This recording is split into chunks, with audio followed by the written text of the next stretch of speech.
vamos iniciar o nosso volume 3 do nosso plano de estudo tutorado, segundo ano.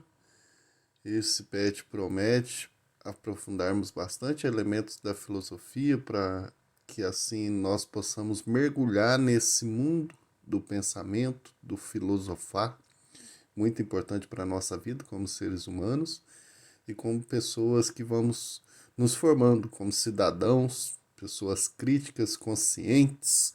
A semana 1 nos traz uma temática muito importante nesse mundo do conhecimento da filosofia antiga e as diferenças de visões. Nós vamos ver os tipos de posicionamento do filósofo clássico Sócrates e dos sofistas, que eram aqueles filósofos da época de Sócrates também, Sócrates, Platão e Aristóteles, que diferenciavam um pouco do caminhar desses filósofos clássicos. Então a gente vai ver uma temática muito importante. Esses filósofos estão dentro da filosofia antiga, principalmente Sócrates, que está na chamada aí filosofia clássica, que tem a tríade, Sócrates, Platão e Aristóteles. O interessante é retomarmos o papel aqui da filosofia, que tem como ponto central uma expressão que eu costumo usar muito, desbanalizar o banal. Né? O que é o banal? Aquilo que é comum, que é vulgar, que é trivial, sem importância. Logo nós vamos ver com mais detalhes sobre isso. Então, o papel da filosofia, que nos estimula a questionar o mundo, a desenvolver um pensamento crítico, a refletir sobre o mundo, sobre a nossa existência, a duvidar de todo pensamento imposto, eliminar nossos preconceitos perante o outro. Então sempre tem os alunos que perguntam, professor, para que serve essa filosofia? Serve para alguma coisa? Está aí o papel da filosofia na nossa vida, apesar que muitos hoje desconsideram, pensando que sempre aquilo que é prático traz dinheiro, traz benefício imediato, e esquece que o papel da filosofia tem uma preponderância muito grande para nós, para sermos e nos sentirmos mais livres e desenvolvermos o nosso pensamento na vida. E essa questão de desbanalizar o banal está ligado a que sempre a gente não percebe a vida como ela é. Então a filosofia nos ajuda a percebermos o dia a dia do nosso caminhar. E eu faço uma síntese aqui do que vem os temas, né? Ou aquilo que são esses filósofos, tanto Sócrates como os sofistas. A gente tem que pensar que toda corrente filosófica ou filósofo na história, ele tem um elemento central de leitura, ou até mesmo pode ser vários elementos, mas aquele elemento ou os elementos é que ajudam a gente a fazer a leitura dessa filosofia que a gente está estudando. Então Sócrates, toda a filosofia dele tá em busca da verdade, e a verdade ela é buscada em si. Ah, o que é a vida, o que é a felicidade, e através do método socrático, do diálogo, o tempo todo contrapor uma ideia com a outra até chegar num ponto em que é a verdade. Não importa se o ser humano aceita ou não, o importante é encontrar a verdade para Sócrates. Essa verdade é universal. Já os sofistas, a verdade está nas pessoas. Então, por isso que Sócrates está mais para um absolutista, os valores são universais, e os sofistas são mais relativistas. Já nós vamos ver isso. O que quer dizer isso? Depende daquilo que a pessoa quer ouvir, os interesses da pessoa. Aí eu retomo um filósofo da escola de Frankfurt, do século XX, mais recente nosso, que tem a teoria da ação comunicativa. Então é importante a gente perceber que nessa ideia do consenso, né, a gente vai buscar a verdade para uma sociedade é o consenso das ideias de várias pessoas. Só que tem que entender muito bem que quando se fala aí a verdade está nas pessoas, nós temos que ter essa busca e a partir de um contexto mais atual, então, pensando no Habermas, que tem que ser o consenso das diferenças, porque também ter o consenso dos mais poderosos, daqueles que impõem as ideias, aí não é um consenso, né? O consenso precisa ter a participação maior das pessoas na sociedade para participação melhor na vida. Nesse texto é importante a gente perceber que existe uma pergunta essencial na filosofia, essencial para a nossa vida prática também, que tem perguntas na filosofia que é interessante, que são perguntas parecendo simples, aí que está o desbanalizar o banal, as perguntas que são mais simples, que a gente tem dificuldade de responder, porque nós nunca paramos para pensar sobre elas. Aí que está a questão do que é o ser humano, né? Você é uma máquina que não para, que está sempre funcionando, mas em vista daquilo que não é sempre objetivo e não consegue ao mesmo tempo parar para pensar, porque o tempo é importante na filosofia. E hoje todo mundo reclama, eu não tenho tempo, eu não tenho tempo. Então acaba sendo um joguete, alguém que está sendo controlado o tempo todo. Então parar para pensar o que é o ser humano, que eram perguntas essenciais nesse contexto da filosofia antiga aí.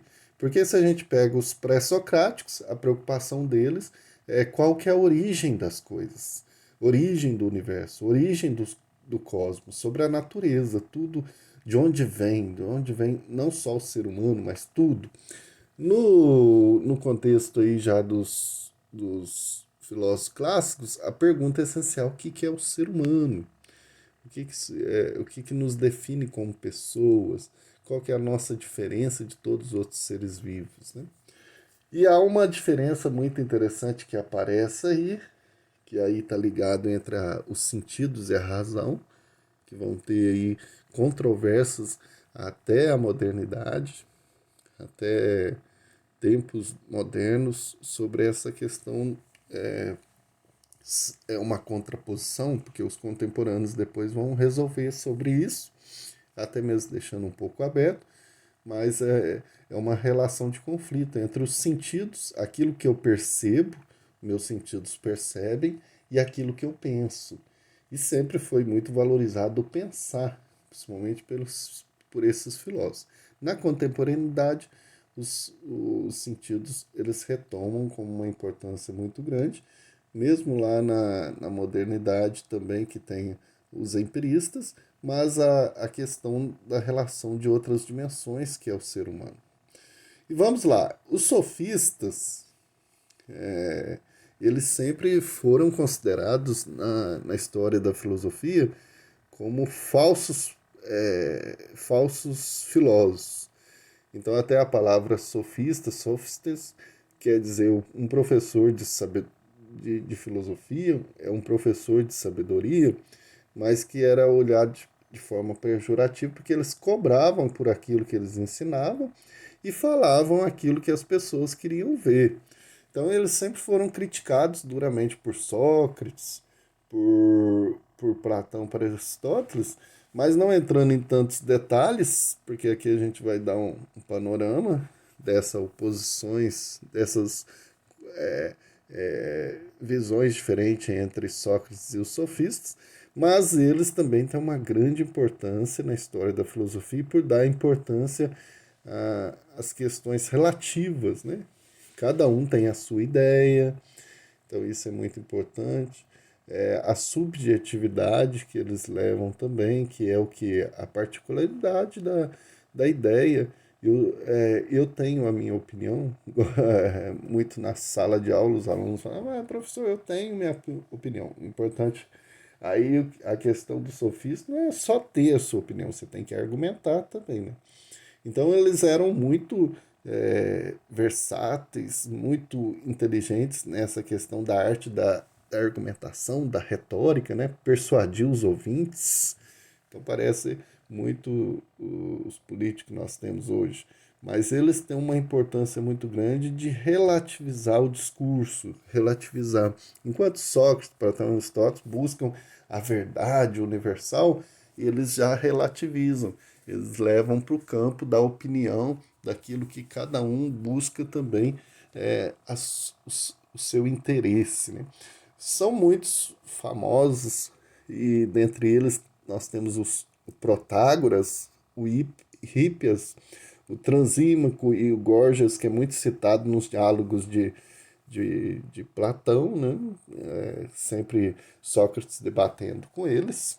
Então nós temos aí uma frase muito interessante do contexto aí dos sofistas, que é o homem é a medida de todas as coisas, uma frase aí muito famosa dos filósofos chamados sofistas.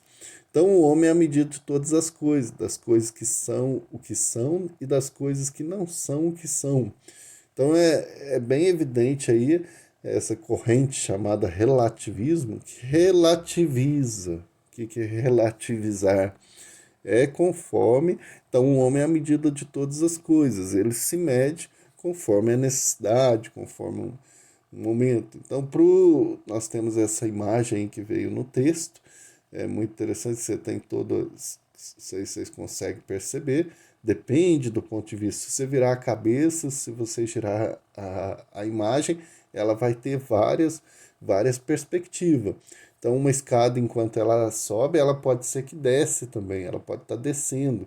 E uma pessoa que está sentada pode ser que está de cabeça para baixo. Então, o que quer dizer isso? Os pontos de vista são variados. Enquanto os filósofos clássicos diziam que há um ponto de vista apenas, uma verdade absoluta, para os relativistas, tanto as ideias, as opiniões, como os valores também, que aí nós temos a questão ética, que é muito discutida, porque quando a gente discute o que é o ser humano, tem o contexto ético. Então são vários os pontos de vista, porque as percepções são subjetivas, depende de uma comunidade, de uma sociedade, de um grupo, qual que são os interesses, né? Então, nessa imagem que nós temos da relatividade, para os relativistas, os valores morais não são absolutos e podem ser interpretados de diversas maneiras. Se a gente olhar a imagem, você pode interpretar ela de diversas maneiras, conforme você vai girando ela. Então, a maioria, se a gente for olhar hoje, eu até coloquei aqui, a maioria das pessoas, com certeza, vão dizer assim: eu sou mais relativista, mas acaba vivendo o absolutismo. Então, quando você tem uma ideia, e você quer que todo mundo siga aquela ideia. Porque o relativismo realmente, aí é claro que a gente vai ter o absolutismo radical, o relativismo radical, mas por enquanto aqui olhando de modo geral. A pessoa relativista, então ela tem que estar sim muito aberta a, a sempre olhar as maneiras os acasos da vida, né, que vão acontecendo constantemente, as mudanças. Aí é claro que a maioria das pessoas, elas dizem querer um relativismo, que estão aberta, mas se for olhar, as posições, as falas, o pensamento são muito absolutistas. Já tem a ideia pronta, já tem a ideia que quer que sirva para todo mundo. Já começa a criticar quando alguma coisa começa a ter mudanças, e principalmente se não for do interesse dela. O absolutismo moral, quando a gente diz, a gente tem a ideia de propor que todas as ações possuem valores inerentes de certo ou errado. Então, as ações nossas sempre estão ligadas àquilo que é certo e o que é errado, mas os valores são absolutos porque eles são universais, eles servem para todas as pessoas. Então, qual o valor? O valor da vida. Então, é universal. Para um sofista, o valor da vida já é relativo. Então, quando você tem uma posição assim, depende da pessoa, depende da circunstância, temas como o aborto, por exemplo, aí a gente percebe que, por exemplo, a religião ela tem sempre os valores universais. É isso e pronto, porque já se chegou a essa verdade. Apesar que na filosofia de Sócrates há uma construção constante. Esse chegar à verdade que não já está pronto. Por isso que nós vamos ver qual que é a posição de Sócrates, qual que é a ideia dele. Então Sócrates, já entrando quem foi Sócrates, ele nasceu e viveu em Atenas, na Grécia, entre 470 e 399, que foi sua cidade e é o berço da democracia. Ele elegeu o ser humano como seu objeto principal de reflexão e principalmente viu sobre muitas questões éticas e morais. Sócrates é considerado aí um marco do pensamento ético, considerado o pai da filosofia ocidental. Então, para ele, o alcance da sabedoria é o resultado da percepção da própria ignorância. Então, quando a pessoa se reconhece ignorante, já é um passo para alcançar a sabedoria.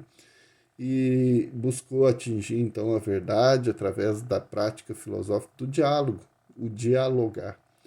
Então, para ele, a busca pelo conhecimento verdadeiro passava pelas questões humanas, pela reflexão sobre o homem. E Sócrates não deixou nada escrito. Então, não tem nada que ele deixou escrito. O que a gente conhece dele é dos discípulos, do discípulo dele, o Platão, que deixou muitos diálogos, contando sobre Sócrates, e ele até discutindo, como se fosse Sócrates ali discutindo, e o Xenofonte, que era um grande admirador dele. É considerado, então, o Sócrates como o filósofo do banal, né? É o primeiro filósofo nesse sentido. O que é o banal? O banal é as coisas banalizadas do dia a dia. Então, ele procurava praticamente desbanalizar isso, fazer com que a gente, é até interessante que eu coloquei aqui, ver o que está vendo e não ver. Então, muitas vezes a gente está vendo, vida, nossa, hoje está de sol, podia. Nossa, que solão. Aí a pessoa começa a reclamar, ela não enxerga, ela tá vendo algo, mas não tá vendo. Porque o desbanalizar o banal é você enxergar a vida, desvendar as coisas que estão na vida. Quanto mais a gente pergunta, mais questiona, mais dialoga, mais a gente vai tirando o véu que está no nosso olhar, né? Então ele cultivava conversas com todas as pessoas.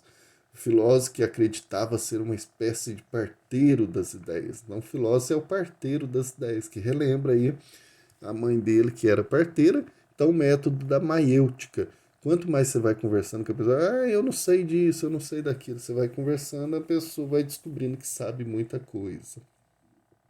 Então, é aí o método da refutação, o elencos, né?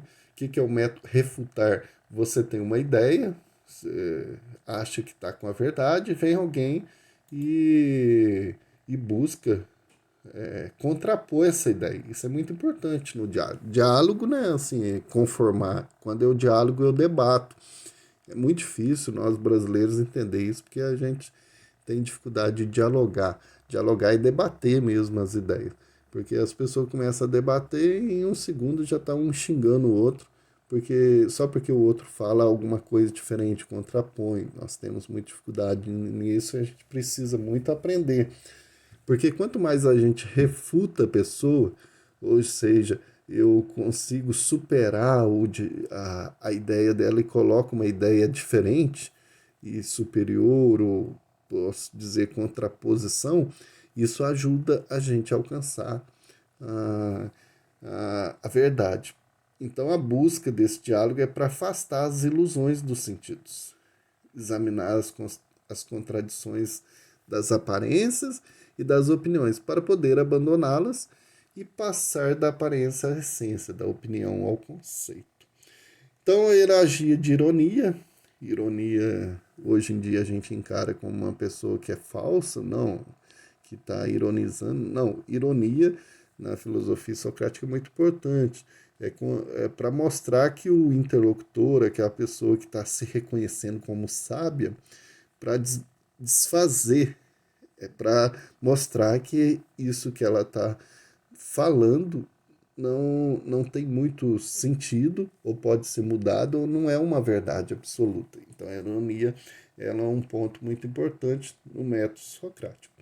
Então, nessa semana, essas posições, tanto dos sofistas como de Sócrates, nos ajudam a pensar um pouco mais, visões diferentes e correntes importantes, como aquelas que são do relativismo e do absolutismo. Tem muitas leituras que a gente pode fazer aí como referência para melhorar nesse sentido da busca, né? Da busca realmente de um conhecimento maior. Nós temos as atividades aí relacionadas aos Sócrates e aos sofistas, três atividades aí objetivas que vocês vão ler com atenção e responder, e sempre colocando aí o enunciado e a resposta junto. Bons estudos, boas leituras e até a nossa próxima aula. Um abraço. Na segunda parte do nosso vídeo, como de costume, em todo vídeo a gente coloca uma questão do Enem, de filosofia, para aqueles que estão preparando para o Enem, para se adaptarem a certas estratégias, ou até mesmo a gente ver certos assuntos que diz respeito aí ao contexto filosófico, em especial no sentido de aprender a interpretar e está percebendo elementos que podem ajudar em outras questões também, até mesmo interdisciplinares. Então nós vamos ver neste vídeo da semana 1 uma questão relacionada lá a 2020, que caiu em 2020, é uma questão de Immanuel Kant, da filosofia moderna, sobre o filósofo alemão, Immanuel Kant. Então é uma questão pequena, mas muito difícil, porque a filosofia do Kant sempre é difícil para aqueles que não estão acostumados com a filosofia, com o discurso filosófico, em especial as filosofias modernas. Elas têm um discurso bem abstrato, científico, bem puro da filosofia, com bastante termos. Mas é bom a gente passar por ela para ver os elementos importantes da filosofia de Kant. Talvez a gente não entre em tantos detalhes, mas em linha geral, para quando aparecer qualquer questão de Kant, que sempre aparece, da filosofia de Kant, sempre aparece nos Enems, praticamente em todas as edições que a gente vê desde quando começou a cair questões de filosofia. Mas é importante ver e traçar essas linhas gerais. A gente tem várias obras de Kant, as três principais ou importantes, mais conhecidas, que são as chamadas três críticas que ele faz. A crítica ao conhecimento, que está na área da teoria do conhecimento, a obra da Crítica da Razão Pura, de 1781, a Crítica da Razão Prática, que diz respeito a essa questão, que até aparece aqui na citação da questão, você já consegue perceber que é uma questão sobre ética e moral, porque a obra trata sobre o agir moral. E quando for sobre a obra crítica do juízo, juízo é em relação ao belo, o que é o belo, é uma questão de estética, e é importante perceber que Kant está aí posteriormente, as duas correntes filosóficas, racionalismo e empirismo, ele faz uma síntese, valorizando a razão e ao mesmo tempo os sentidos, e universalizando certas tendências da filosofia. Na sua filosofia nós vamos perceber isso. Vamos ler aqui aquilo que é o texto, vamos dizer, bem pequeno, pode ver, mas não tão simples de entender, fora do contexto do entendimento das linhas gerais da filosofia do Kant. Então, quando a gente lê, sem nunca ter estudado Kant, fica muito... o jovem pode ser que ali ele desanime rápido e chute. Mas por isso que é bom ver sempre algo uma linha geral, algum fio condutor da filosofia dele. Então lá, ó, princípios práticos são subjetivos. Tudo que a gente fala de subjetivos, nós estamos falando sobre a interpretação humana. Então, os princípios práticos, as questões da vida prática, princípios estão ligados à ética, moral, questões de o agir prático do dia a dia moralmente são subjetivos, são interpretações. Ou máximas, que são aquelas referências que a gente tem de pensamento. Quando a condição é considerada pelo sujeito como verdadeira, só para a sua vontade. São, por outro lado, objetivos quando a condição é válida para a vontade de todo ser natural. Então, ele é de interpretação pessoal quando é considerado verdadeiro ali segundo a vontade do ser humano. Mas ele é objetivo quando é válido para a vontade de todos. Quando é algo particular, ele interpreta da maneira dele. Mas quando ele está na relação com todos, então se torna algo objetivo, ou se torna um valor universal, racional. Então nós vamos ver ali, antes de perceber as alternativas que nós temos, é bom conhecer então um pouco da filosofia de Kant em relação à ética. Lembrando que o Kant, ele é um filósofo moderno, de 1724, que teve bastante relevância na história da filosofia, escrevendo sobre epistemologia, o conhecimento, que é a primeira obra, a ética, que é a segunda, razão prática, e a estética, que é a crítica do juízo. Sua contribuição em ética e fundamentos dos direitos humanos se opõe radicalmente ao utilitarismo. Essa questão até vai aparecer alternativa sobre isso. Utilitarismo, aquilo que tem utilidade, quando tem uma finalidade, quando tem um interesse particular. Kant vai se opor a isso.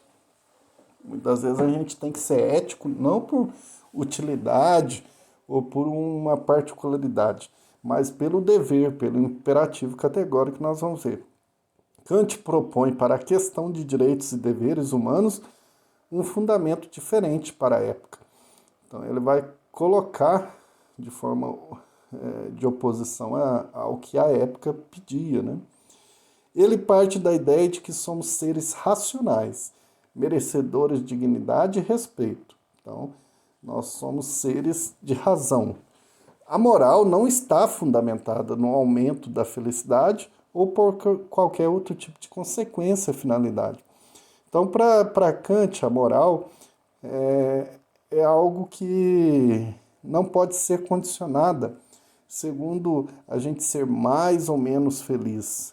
Ela vai ser como um dever, ele vai dizer, né? Não é por uma finalidade, eu vou ajudar alguém para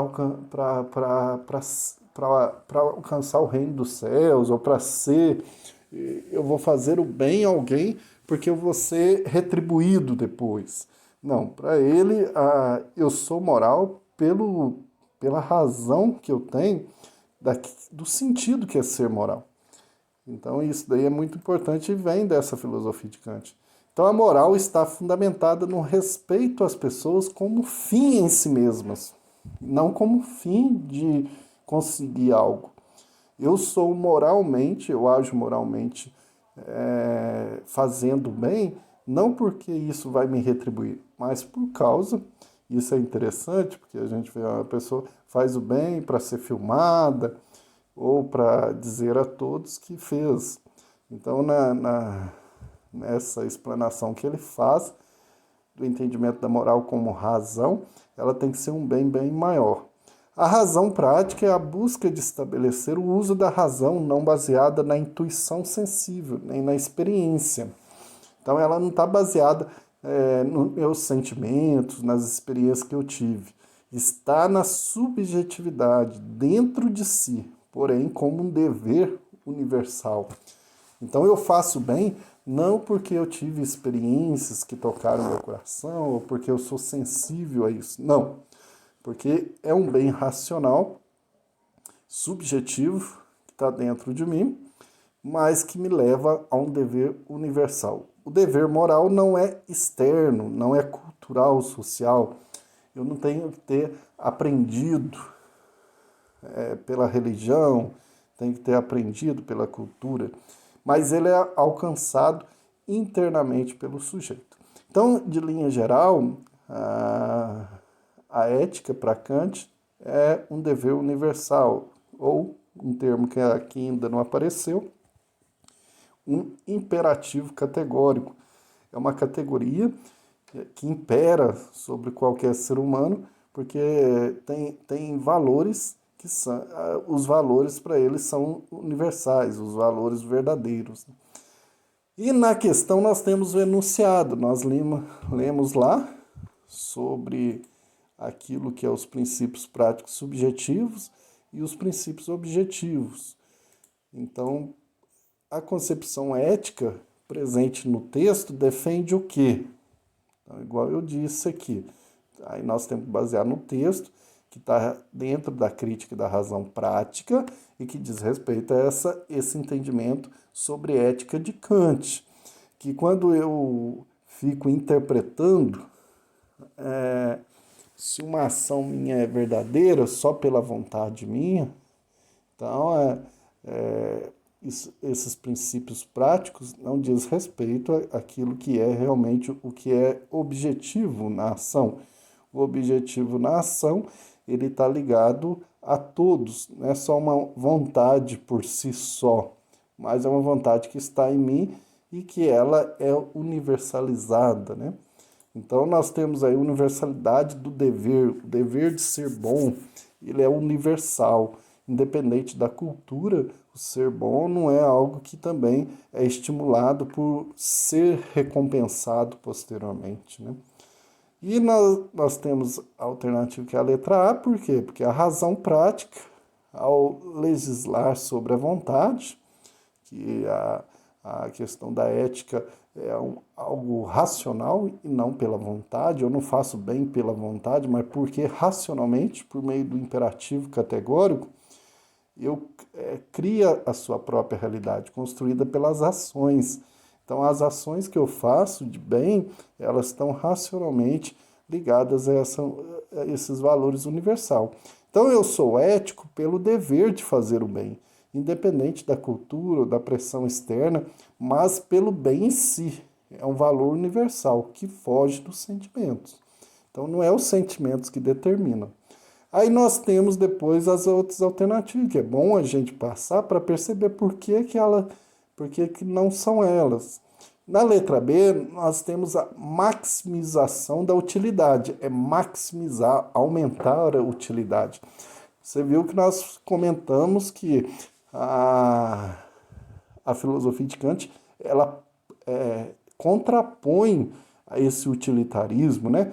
Você aumentar a utilidade, você faz um bem porque você quer cada vez mais ser útil. Não, você faz o bem pelo valor que ele é, e não por ser útil a algo, ou para recompensar alguém, ou recompensar você.